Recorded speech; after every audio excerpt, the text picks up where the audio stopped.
Hi guys, ನಮಸ್ತೆ. ನಾನು ನಿಮ್ಮ ಪ್ರೀತಿಯ ಶರತ್. ನೀವು ನೋಡ್ತಾ ಇರೋದು ನನ್ನ ವಿಜಯ ಸಾರಥಿ 817 ಯೂಟ್ಯೂಬ್ ಚಾನಲ್. ನನ್ನ ವಿಡಿಯೋಗಳು ಇಷ್ಟ ಆಗ್ತಾ ಇದ್ರೆ ಲೈಕ್ ಮಾಡಿ, ಶೇರ್ ಮಾಡಿ, ಕಾಮೆಂಟ್ ಮಾಡಿ, ಬೆಲ್ ಬಟನ್ ಪ್ರೆಸ್ ಮಾಡಿ. Love you. ನಾವಿವತ್ತು ನಮ್ಮ ಮೂಲ ಮನೆ ಕೆಂಜೂರು ಮನೆಯಿಂದ ನಾವಿವತ್ತು ತಿರುಪತಿ ಹಾಗೂ ಕಾಳಹಸ್ತಿ ಯಾತ್ರೆಗೆ ಹೊರಡ್ತಾ ಇದ್ದೀವಿ.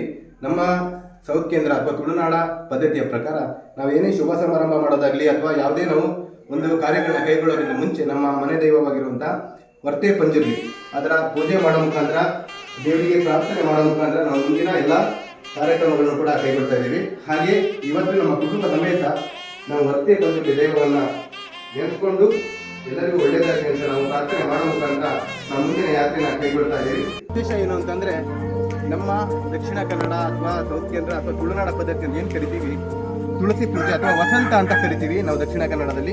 ಅದನ್ನು ನಾವು ಬೇರೆ ಭಾಗದಲ್ಲಿ, ಮಲೆನಾಡು ಭಾಗದಲ್ಲೆಲ್ಲ ತುಳಸಿ ಪೂಜೆ ಅಂತ ಕರಿತೀವಿ. ನಮಗೆ ಲಕ್ಷ್ಮೀ ನಾರಾಯಣನ ಅನುಗ್ರಹ ತುಂಬ ಇಂಪಾರ್ಟೆಂಟ್ ಆಗಿರುತ್ತೆ. ನಾವು ತಿರುಪತಿ ಹೋಗೋಕ್ಕಿಂತ ಮುಂಚೆ ನಮಗೆ ವಸಂತ ಅಂತ ಕರೆಯುವಂಥ ಅಥವಾ ತುಳಸಿ ಪೂಜೆ ಅಂತ ಕರೆಯುವಂಥ ಪೂಜೆನೂ ಕೂಡ ತುಂಬ ಇಂಪಾರ್ಟೆಂಟ್ ಆಗಿರುತ್ತೆ. ಅದನ್ನು ಕೂಡ ನಾನು ನಿಮಗೆ ತೋರಿಸ್ತೀನಿ. ಅದಕ್ಕೆಲ್ಲ ಕೂಡ ಪೂರ್ವ ತಯಾರಿ ಮಾಡ್ತಾ ಇದ್ದಾರೆ. ಇಲ್ಲೂ ಕೂಡ ಹಾಗೆ ನಾನು ಅಲ್ಲಿ ತೋರಿಸಿದಾಗೆ ನಿಮಗೆ ಇಲ್ಲೂ ಕೂಡ ನಮ್ಮ ಹಿರಿಯರು ಕೂಡ ಅದಕ್ಕೆ ಎಲ್ಲ ತಯಾರಿ ಕೂಡ ಆಗ್ತಾ ಇದೆ. ನಾನು ಆಗಲೇ ಹೇಳ್ದಂಗೆ ನಮ್ಮ ದೈವದ ಪೂಜೆಯ ನಂತರ ನಾವು ಮಾಡ್ತಿರೋಂಥ ಮುಂದಿನ ಕಾರ್ಯಕ್ರಮ ಬಂದುಬಿಟ್ಟು ವಸಂತ ಪೂಜೆ ಅಥವಾ ತುಳಸಿ ಪೂಜೆ. ಸುಂದರವಾದ ಪರಿಸರ ನೋಡಿ, ಬಾವಿಕಟ್ಟೆ ಪಕ್ಕದಲ್ಲೇ ತುಳಸಿ ಇದೆ. ಹಾಗೆ ನಮ್ಮ ಮನೆಯ ಹಿರಿಯರು ಎಲ್ಲರೂ ಕೂಡ ಇಲ್ಲಿದ್ದಾರೆ. ಈಗೆಲ್ಲರೂ ಕೂಡ ಇಲ್ಲಿ ಬಂದುಬಿಟ್ಟು ಸಾಮೂಹಿಕವಾಗಿ ಒಟ್ಟಿಗೆ ಈ ಪೂಜೆನ ಮಾಡೋ ಮುಖಾಂತರ ನಾವು ಮುಂದಿನ ತಿರುಪತಿ ಮತ್ತು ಕಾಳಹಸ್ತಿ ಯಾತ್ರೆಗೆ ತೆರಳ್ತೀವಿ. ಹಾಗೆ ನೀವು ನೋಡ್ಬೋದು ಈ ಪೂಜೆ ಹೇಗೆಲ್ಲ ಮಾಡ್ತಾ ಇದ್ದೀವಿ. ಆಲ್ರೆಡಿ ಪೂಜೆ ಮಾಡೋಕ್ಕೆ ಕೂಡ ಬಂದಿದ್ದಾರೆ ಹಿರಿಯರು ಕೂಡ. ದೇವರ ಅನುಗ್ರಹನ ಪಡ್ಕೊಂಡು ನಾವು ಮುಂದಿನ ಯಾತ್ರೆಗೆ ಹೋಗ್ತಾ ಇದ್ದೀವಿ. ಹೇಳ್ದಂಗೆ ತಿರುಪತಿ ಹೋಗೋದ ಮುಂಚೆ ವಸಂತ ಪೂಜೆ ಅಂತ ಏನು ಕರಿತೀವಿ, ಮುಷ್ಟಿ ಕಾಣಿಕೆನ ನಾವು ತಿರುಪತಿ ಹುಂಡಿಗೆ ಹಾಕುವ ಮುಖಾಂತರ ನಾವು ಇಲ್ಲಿಂದ ಹೇಳ್ತೀವಿ. ನಮ್ಮ ಹಿರಿಯರು ಏನಿದ್ದಾರೆ ಅವರೆಲ್ಲರೂ ಕೂಡ ಮುಷ್ಟಿ ಕಾಣಿಕೆಯನ್ನು ತಿರುಪತಿ ಹುಂಡಿಗೆ ಹಾಕ್ತಾ ಇರುವಂಥದ್ದು. ಸ್ವಲ್ಪ ಹಿಂದಿನ ಸೇರಿ ಎಲ್ಲರೂ ಕಾಮ್ ಕರ್ತಾರೆ, ಎಲ್ಲರೂ ಹಿಂದಿನ ಸೇರಿ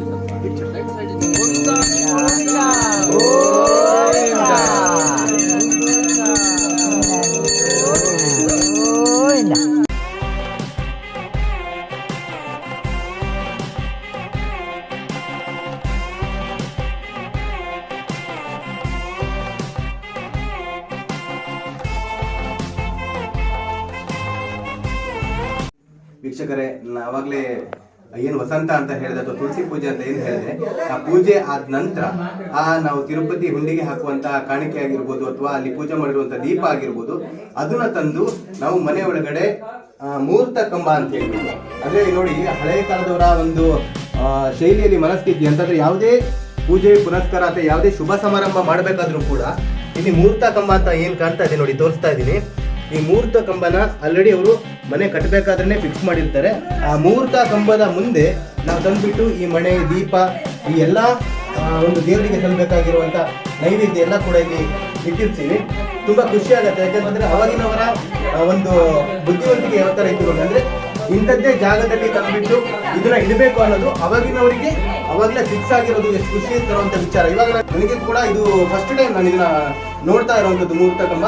ಹಾಗಾಗಿ ಇದನ್ನ ತಿಳಿಸ್ಲಿಕ್ಕೆ ನನಗೆ ತುಂಬಾ ಖುಷಿ ಆಗುತ್ತೆ. Thank you. ಆಲ್ರೆಡಿ ನಮ್ಮ ತಿರುಪತಿ ಯಾತ್ರೆಗೆ ಹೊರಡಲಿಕ್ಕೆ ಗಾಡಿ ಆಲ್ರೆಡಿ ಬಂದಿದೆ. ಪೂಜೆ ಎಲ್ಲ ಆಗ್ತಾ ಇದೆ. ಗಾಡಿಯ ಪೂಜೆ ಇವಾಗ ಪ್ರಾರಂಭ ಆಗ್ತಾ ಇದೆ. ಅದೇ ರೀತಿ ತಿರುಪತಿ ಹುಂಡಿ ಕೂಡ ನಮ್ಮ ಸದಣ್ಣ ಅವರು ಹೊರ ಮುಖಾಂತರ ಗಾಡಿ ಒಳಗಡೆ ಹೋಗ್ತಾರೆ ಇವಾಗ.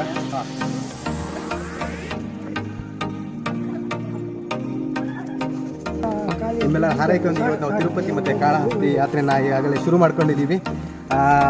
ನಿಮ್ಮ ಹಾರೈಕೆ ಹೇಗೆ ನಮ್ಮ ಮೇಲೆ ಇರಲಿ ಅಂತ ಹೇಳ್ತೀನಿ. ಹಾಗೆ ನಾವು ಯಾರೆಲ್ಲ ಒಳಗಡೆ ಗಾಡಿಯಲ್ಲಿ ಕೂತವ್ರದ್ದೊಂದು ಪರಿಚಯನ ಮಾಡಿಸ್ತಾ ಇದ್ದೀವಿ. ಓಕೆ, ನಮ್ಮ ಹಿರಿಯರೆಲ್ಲರೂ ಕೂಡ ಇಲ್ಲಿ ಒಳಗಡೆ ಕೂತಿದ್ದಾರೆ. ಎಲ್ಲ ಒಂದು ಹಾಯ್ ಮಾಡಿಬಿಡಿ.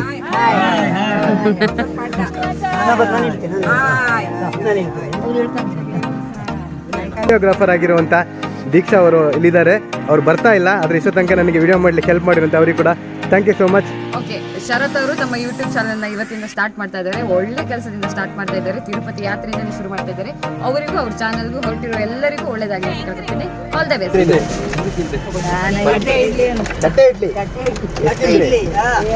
ಎರಡು ಹೇಗಾಗ್ತಿದೆ? ಖುಷಿ ಆಗ್ತಾ ಇದೆಯಾ? ಹೋಗೋಣ, ಒಂದು ಹಾಯ್ ಮಾಡಿಬಿಡಿ. ನಮಸ್ತೆ. ಪ್ರಯಾಣ ಸುಖಕರ. ಪ್ರಯಾಣ ಸುಖಕರ. ನಾವು ರಥದಲ್ಲಿದ್ದೇವೆ, ಉಪವಾಸ. ಹೌದು. ಬರೀ ಬಾಳೆಹಣ್ಣು ತಿಂದೆ ತಿರುಪತಿ ದರ್ಶನ, ಫಲಾಹಾರ ಸ್ವೀಕಾರ ಮಾಡಿ ಆಮೇಲೆ ದೇವರ ದರ್ಶನ. ಈಗ ನಾವು ತಿರುಪತಿ ಚೆಕ್ ಪೋಸ್ಟ್, ಏನು ಸಪ್ತಗಿರಿ ಚೆಕ್ ಪೋಸ್ಟ್ ಅಂತ ಕರಿತೀವಿ, ಆಲ್ಮೋಸ್ಟ್ ಸೆಕ್ಯೂರಿಟಿ ಪರ್ಪಸ್ ನೋಡಿ ಎಲ್ಲ ಗಾಡಿಗಳು ಕೂಡ ಹಾಗೂ ಎಲ್ಲ ಜನಗಳನ್ನು ಕೂಡ ಇಲ್ಲಿ ಚೆಕ್ ಪೋಸ್ಟಲ್ಲಿ ವೆರಿಫಿಕೇಷನ್ ಮಾಡಿ ಎಲ್ಲದೂ ಕೂಡ ಮುಂದೆ ಗಾಡಿಗಳನ್ನ ಪಾಸ್ ಮಾಡ್ತಾ ಇದ್ದಾರೆ. ಹಾಯ್, ಎಲ್ರಿಗೂ ನಮಸ್ತೆ. ಇವಾಗ ನಾವು ತಿರುಪತಿ ಬೆಟ್ಟದ ಕಡೆ ಹೋಗ್ತಾ ಇದ್ದೀವಿ, ತಿರುಮಲ. ಇದು ಬಂದುಬಿಟ್ಟು ಚೆಕ್ ಪಾಯಿಂಟ್ ಅಂತ ಕರಿತೀವಿ, ಸಪ್ತಗಿರಿ ಚೆಕ್ ಪಾಯಿಂಟ್. ಇಲ್ಲಿ ಈ ಚೆಕ್ ಪೋಸ್ಟ್ ಏನಿದೆ, ಇಲ್ಲಿ ಪ್ರತಿಯೊಬ್ಬರ ಕಾರ್ ಹಾಗೆ ಲಗೇಜ್ ಏನೇನಿದೆ ಸೆಕ್ಯೂರಿಟಿ ಪರ್ಪಸ್ ಎಲ್ಲದನ್ನು ಕೂಡ ಇಲ್ಲಿ ಚೆಕ್ ಮಾಡ್ತಾ ಇದ್ದಾರೆ. ಸೆಕ್ಯೂರಿಟಿ ಪರ್ಪಸ್ ಈಗಾಗಲೇ ನಾವು ನೋಡ್ತಾ ಇದ್ದೀವಿ, ತುಂಬ ಅನಾಹುತಗಳು ಆಗ್ತಾ ಇದ್ದಾವೆ. ಆದರೆ ನಿಮಗೆ ಎಷ್ಟೇ ಸೆಕ್ಯೂರಿಟಿ ಇದ್ದರೂ ಕೂಡ ಕೆಲವೊಂದು ಅನಾಹುತಗಳು ಆಗ್ತಾನೇ ಇದ್ದಾವೆ. ಆದರೆ ತುಂಬ ಸ್ಟ್ರಿಕ್ಟಾಗಿ ತಿರುಮಲದಲ್ಲಿ ಈ ಚೆಕ್ ಪೋಸ್ಟ್ ಇದೆ. ನೀವು ಆಲ್ಮೋಸ್ಟ್ ನೋಡ್ಬೋದು ಎಷ್ಟು ಗಾಡಿಗಳು ಕೂಡ ಇಲ್ಲಿ ಬಂದು ಚೆಕ್ ಪೋಸ್ಟಿಗೆ ಕಾಯ್ತಾ ಇದೆ ಅಂತೇಳಿ. ಎಂಟ್ರಿ ಆದ ತಕ್ಷಣ ನೋಡಿ ತಿರುಪತಿ ಬೆಟ್ಟನ ನಾವು ಹಂತವಾಗಿ ಕೆಳಗಡೆಯಿಂದನೇ ಎಲ್ಲದೂ ಕೂಡ ಸುಂದರವಾದ ಒಂದು ಕ್ಷಣ.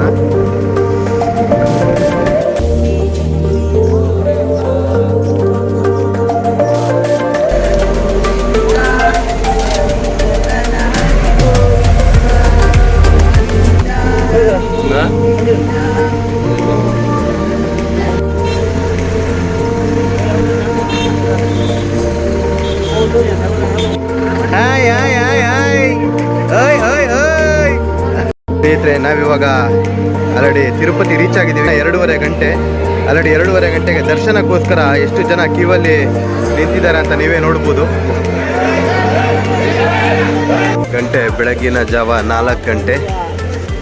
ಈಗಲೂ ಕೂಡ ನೋಡಿ ಟೋಕನಿಗೆ, ದೇವರ ಧರ್ಮ ದರ್ಶನಕ್ಕೆ ಈಗಲೂ ಕೂಡ ಕ್ಯೂ ಹೇಗೆ ಇದೆ ಅಂತ ಹೇಳ್ಬಿಟ್ಟು.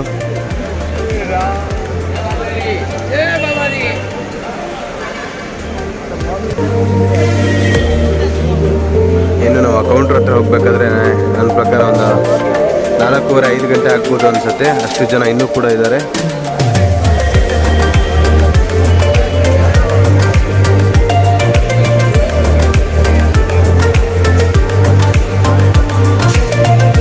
ತಿರುಪತಿ ತಿಮ್ಮಪ್ಪನ ದರ್ಶನಕ್ಕೆ, ಧರ್ಮ ದರ್ಶನಕ್ಕೆ ಕ್ಯೂ ಮುಖಾಂತರ ಎಲ್ಲ ಭಕ್ತಾದಿಗಳು ತೆರಳ್ತಾ ಇರುವಂಥ ದೃಶ್ಯ.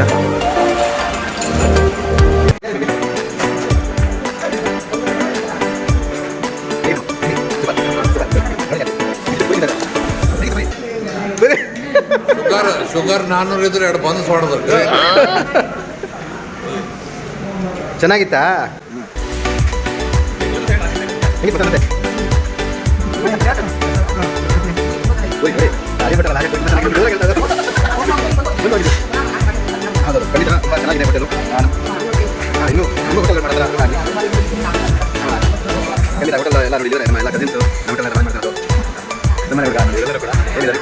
ತುಂಬ ಚೆನ್ನಾಗಿದೆ.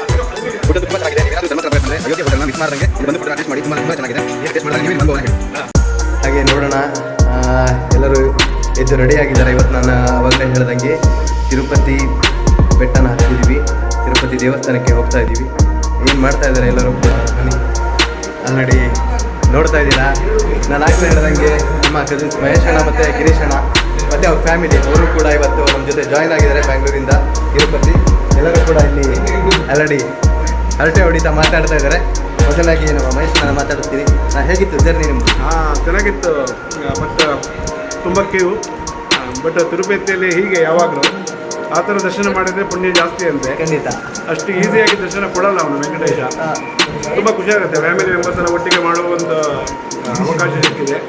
ಇದೊಂದು ಪುಣ್ಯ ಅಂತ ಹೇಳ್ತೇನೆ. ಒಳ್ಳೆ ರೀತಿಯಲ್ಲಿ ಆಗಿದೆ. ಬಟ್ ಈ ದರ್ಶನ ಆಗಿಲ್ಲ. ಟಿಕೆಟ್ ತಗೊಳ್ಳೋಕೆ ತುಂಬ ಸಮಸ್ಯೆ ಆಯಿತು. ಬಟ್ ಟಿಕೆಟ್ ತಗೊಂಡಿದ್ದೀವಿ. ತಗೊಂಡಿದ್ದು ದರ್ಶನ ಆದಷ್ಟು ಒಳ್ಳೆ ರೀತಿಯಲ್ಲಿ ಆಗಲಿ ಅಂತ ದೇವರ ಪ್ರಾರ್ಥನೆ. ಸ್ಕೂಲ್ ರೀಶಾ ರೀಶಾ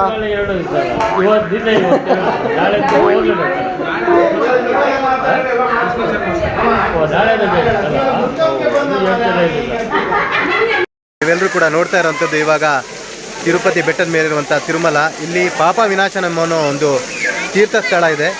ಇಲ್ಲಿ ಪ್ರತಿಯೊಬ್ಬ ಭಕ್ತರು ಕೂಡ ತಿರುಪತಿ ವೆಂಕಟೇಶ್ವರನ ದರ್ಶನ ಮಾಡೋಕ್ಕಿಂತ ಮುಂಚೆ ಈ ಪಾಪ ವಿನಾಶನಂ ತೀರ್ಥ ಸ್ನಾನ ಮಾಡೋ ಮುಖಾಂತರ ವೆಂಕಟೇಶ್ವರನ ದರ್ಶನ ಮಾಡೋದ್ರಿಂದ ಪುಣ್ಯ ಪ್ರಾಪ್ತಿಯಾಗುತ್ತೆ ಅನ್ನೋದು ಒಂದು ಪ್ರತೀತಿ. ಹಾಗೆ ಈ ತೀರ್ಥ ಸ್ನಾನ ಆದ ನಂತರ ಇಲ್ಲೇ ಗಂಗಾಮಾತಾ ದೇವಸ್ಥಾನ ಕೂಡ ಇದೆ. ಈ ಗಂಗಾಮಾತಾ ದೇವಸ್ಥಾನದಲ್ಲಿ ದರ್ಶನ ಮಾಡೋ ಮುಖಾಂತರ ನಾವು ಮುಂದಿನ ದರ್ಶನ ತಿರುಪತಿ ತಿಮ್ಮಪ್ಪ ವೆಂಕಟೇಶ್ವರನ ದರ್ಶನ ಮಾಡಲಿಕ್ಕೆ ಮುಂದೆ ನಾವೆಲ್ಲರೂ ಕೂಡ ಹೋಗೋದು ಒಂದು ಪ್ರತೀತಿಯಾಗಿದೆ.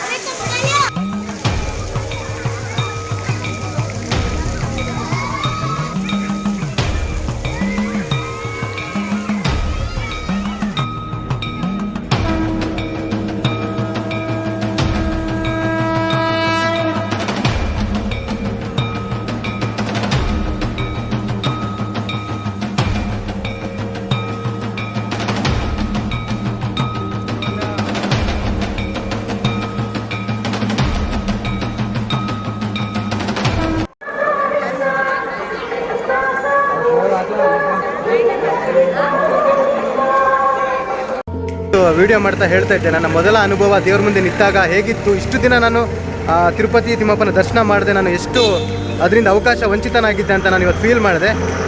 ಖುಷಿ ವಿಚಾರ ಏನು ಅಂತಂದರೆ, ನಾನು ವಿಡಿಯೋ ಮಾಡಿ ಹೊರಡಬೇಕು ಅನ್ನೋ ಟೈಮಲ್ಲಿ ನಮ್ಮ ಸಾಸ್ತಾನದಿಂದ ತಿರುಪತಿ ತನಕ ಪಾದಯಾತ್ರೆಯಲ್ಲಿ ಬರೀಗಾಲಲ್ಲಿ ಅಲ್ಲಿಂದ ಅವರು ಸೇವೆ ಮಾಡಿಕೊಂಡು ತಿರುಪತಿ ವೆಂಕಟೇಶ್ವರನ ದರ್ಶನ ಮಾಡಲಿಕ್ಕೆ ಬಂದಿದ್ದಾರೆ. ನಮ್ಮ ಜೊತೆ ಇದ್ದಾರೆ ಅವರು. ಎಷ್ಟು ದಿನ ಆಯಿತು ಹೊರಟು, ಹೇಗೆ ಅವ್ರ ಸೇವೆ ನಡೀತಾ ಇದೆ ಅನ್ನೋದನ್ನು ಕೂಡ ನಾವು ಕೇಳೋಣ. ನಿಮ್ಮ ಹೆಸರು? ರವಿ ಕಾರ್ವಿ. ರವಿ ಕಾರ್ವಿ ಅವರು ನಮ್ಮ ಜೊತೆ ಇದ್ದಾರೆ.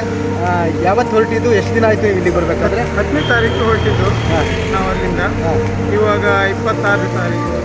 ಎಷ್ಟು ಜನ ಬಂದ್ರಿ ಒಟ್ಟಿಗೆ? 200-250 ಜನ ಇದ್ದಾರೆ. ಬರೀ ಸಾಸ್ತಾನ ಮಾತ್ರ ಅಲ್ಲ, ಕೊಲ್ಲೂರಿಂದನೂ ಕೂಡ ಅವ್ರ ಜೊತೆ ಒಂದು ಟೀಮ್ ಆಗಿ 200-250 ಜನ ಅಲ್ಲಿಂದ ದೇವರ ದರ್ಶನಕ್ಕೆ ಬಂದಿದ್ದಾರೆ. ಅಂದರೆ ಎಷ್ಟು ವರ್ಷ ಬರ್ತೀರಾ ಅಥವಾ ಎಷ್ಟು ವರ್ಷ? ಇದು 14ನೇ ವರ್ಷ. 14ನೇ ವರ್ಷ. ಶ್ರೀಯುತ ಲಕ್ಷ್ಮೀನಾರಾಯಣ ಅವರು ಒಂದು ತಂಡ ಸ್ಪಾನ್ಸರ್ ಮಾಡಿದ್ರು. ವೆಂಕಟೇಶ್ವರ ಸ್ವೀಟ್ಸ್ ಫೇಮಸ್ ಸ್ಥಾನದಲ್ಲಿ ಉಡುಪಿಯಲ್ಲಿ, ಬೆಂಗಳೂರು ಅವರು ಪ್ರಾರಂಭಿಸಿರುವಂಥದ್ದಂತೆ. ಹಾಗೆ ಅವರ ಮುಂದಾಳತ್ವದಲ್ಲಿ ಸ್ಪಾನ್ಸರ್ ಮಾಡಿದ ಎಲ್ಲರಿಗೂ ತಿಂಡಿ ಊಟ ಎಲ್ಲ ಖರ್ಚು ಅವ್ರದ್ದೇ. ಖಂಡಿತ ದೇವರು ಒಳ್ಳೆ ಮಾಡಬೇಕು, ಖಂಡಿತ ಶಾಂತಿ ನೆಮ್ಮದಿ ಕೊಟ್ಟು ಖಂಡಿತ ನೋಡಿ ಒಳ್ಳೆ ಆಗ್ಬೇಕಂತ ನಾವು ನಿಜವಾದ ದೇವರಲ್ಲಿ ಹಾರೈಸಿ ದೇವರು ನಿಮಗೆ ಒಳ್ಳೇದು ಮಾಡಲಿ. ನನಗೆ ಸಿಕ್ಕಿರುವಂಥದ್ದು ನಾನು ಪುಣ್ಯ ಅನ್ಕೊತೀನಿ. ಯಾಕೆ ಎಲ್ಲರಿಗೂ ನಮಸ್ತೆ. ಆಲ್ರೆಡಿ ನಾವು ತಿರುಪತಿ ತಿರುಮಲ ವೆಂಕಟೇಶ್ವರನ ದರ್ಶನ ಇವಾಗಲೇ ಮುಗಿಸ್ಕೊಂಡಿದ್ದೀವಿ. ಖುಷಿ ವಿಚಾರ ಏನು ಅಂತಂದರೆ, ನಿನ್ನೆ ರಾತ್ರಿ 1:30ಗೆ ನಾವು ದೇವಸ್ಥಾನದ ಒಳಗಡೆ ಹೋಗಿದ್ವಿ. 1:30 ಹೋದ ನಂತರ 3 ಗಂಟೆಗೆ ನಮಗೆ ದರ್ಶನದ ಟಿಕೆಟ್ ಸಿಕ್ಕಿರುವಂಥದ್ದು. ಆದರೆ ನಮಗೆ ದರ್ಶನ ಆಗಿದ್ದು ಬೆಳಗಿನ ಜಾವ 6:30ಗೆ. 1:30ಯಿಂದ 6:30 ತನಕ ನಾವು ಏನು ವೆಯ್ಟ್ ಮಾಡಿದ್ವಿ. ನಮ್ಮ ಜೊತೆ ತುಂಬ ಹಿರಿಯರಿದ್ದರು, ಅವರೆಲ್ಲರೂ ಕೂಡ ತುಂಬ ಸುಸ್ತಾಗಿದ್ದರು. ಆದರೆ ನಿಜವಾಗ್ಲೂ ಹೇಳ್ತೀನಿ, ಒಂದು ಅದ್ಭುತ ಅಂತ ಹೇಳ್ಬೋದು. ಯಾವಾಗ ನಾವು ದೇವರ ದರ್ಶನವನ್ನು ಒಳಗಡೆ ಮಾಡಿದ್ವಿ, ಅದು ಕೂಡ ನನ್ನ ಜೀವನದ ಮೊದಲ ಒಂದು ತಿರುಪತಿಯ ವೆಂಕಟೇಶ್ವರನ ದರ್ಶನ ಇವತ್ತು ನಾನು ಮಾಡಿರುವಂಥದ್ದು. ಅದು ಒಂದು ಪುಣ್ಯ ಏನು ಅಂತಂದರೆ, ಕೃಷ್ಣ ಜನ್ಮಾಷ್ಟಮಿಯ ದಿನ ಶ್ರೀಹರಿ ವೆಂಕಟೇಶ್ವರ ತಿಮ್ಮಪ್ಪನ ಮತ್ತೊಂದು ಅವತಾರ ಅಂತ ಏನು ಹೇಳ್ತೀವಿ, ಕೃಷ್ಣ ಜನಿಸಿರುವಂಥ ದಿನ ಇವತ್ತು. ಪ್ರತಿಯೊಬ್ಬರು ಕೂಡ ನಮ್ಮ ಜೊತೆ ಬಂದಿರುವಂಥ ಪ್ರತಿಯೊಬ್ಬರು ಕೂಡ ತಿರುಪತಿ ದರ್ಶನ ಮಾಡಿದ ನಂತರ ಅವರಲ್ಲಿರುವಂಥ ಅಷ್ಟು ಹೊತ್ತು ಕಾದಿದ್ದು ಏನಿದೆ, ಆ ಒಂದು ಸಂಕಟ ಅದೆಲ್ಲದೂ ಕೂಡ ಅವ್ರ ಮುಖದಲ್ಲಿ ಆ ನಗುವಿನ ನೋಡಿ ನಮಗೆ ಗೊತ್ತಾಯಿತು ಎಷ್ಟು ಖುಷಿ ಪಟ್ಟಿದ್ದಾರೆ ಅಂತೇಳಿ. ಹಾಗಾಗಿ ತಿರುಪತಿಯ ವೆಂಕಟೇಶ್ವರನ ದರ್ಶನದ ನಂತರ ಅವರ ಅನುಭವ ಹೇಗಿದೆ ಅಂತ ನಾನು ನಿಮಗೆ ಒಬ್ಬೊಬ್ಬರಾಗಿ ಅವ್ರ ಹತ್ರ ಅನುಭವನ ಕೇಳೋಣ. ಈಗ ಅನುಭವದ ಬಗ್ಗೆ ಹೇಳಬೇಕಂದ್ರೆ, ಕುಟುಂಬ ಸಮೇತ ಬಂದಿದ್ದು ಒಳ್ಳೆಯ ಅನುಭವ ಇದೆ. ಇದರಲ್ಲಿ ಈ ಅನುಭವನ ಮತ್ತೆ ಇನ್ನೊಂದ್ಸರಿ ನಾವು ತಗೊಳ್ತೀವೋ ಇಲ್ಲೋ ನಮಗೆ ಗೊತ್ತಿಲ್ಲ. ಆದರೆ ಮರೆಯಲಾಗದ ಒಂದು ಅನುಭವ. ಹಾಗೆ ಅವನ ದರ್ಶನ ಇದು ಒಳ್ಳೆ ನಮಗೆ ಬಹಳ ಒಂದು ಶಕ್ತಿ ಕೊಟ್ಟಿದೆ. ನಮ್ಮಲ್ಲಿರ್ತಕ್ಕಂಥ ನೆಗೆಟಿವ್ ಎಲ್ಲ ಹೋಗಿ ಪಾಸಿಟಿವ್ ಬಂದಿದೆ. ಇನ್ನು ನೋಡ್ಬೇಕು, ಇನ್ನು ದೇವ್ರ ಭಾರ ಇನ್ನು ಮುಂದೆ ಯಾವಾಗ ಕರೆಸ್ಕೊಂತಾನಂತ ಅವನ್ನ ಕಾಯ್ತಾ ಇದ್ವಿ ದಾರಿ. ನನಗೆ ಗೋವಿಂದನನ್ನು ನೋಡಿದ ತಕ್ಷಣ ಯಾವ ಥರ ನನಗೆ ಗೊತ್ತೇ ಇಲ್ಲ. ನನಗೆ ಆನಂದ ಬಾಷ್ಪ ಹರಿದು ಬಂದು ಅದು ಹೇಳಲಿಕ್ಕೆ ತಡಿಲಿಕ್ಕೆ ಸಾಧ್ಯ ಇಲ್ಲ. ಅದು ಏನಂತ ಗೊತ್ತಿಲ್ಲ ನನಗೆ. ಅದು ನಂಗೆ ಆಕಸ್ಮಿಕ ದರ್ಶನ. ನಾ ಯಾತ್ರೆ ಮಾಡಬೇಕಂತ ಎಣಿಸ್ಲೂ ಇಲ್ಲ. ಅದು ಅಚಾನಕ್ಕಾಗಿ ಆಗಿದ್ದು. ಅದು ತುಂಬ ಸಂತೋಷವಾದ ಕಣ್ಣೀರು ನಂದು. ಮನಸ್ಸಿಗೆ ಮುದವಾಗಿದೆ, ಆದರೆ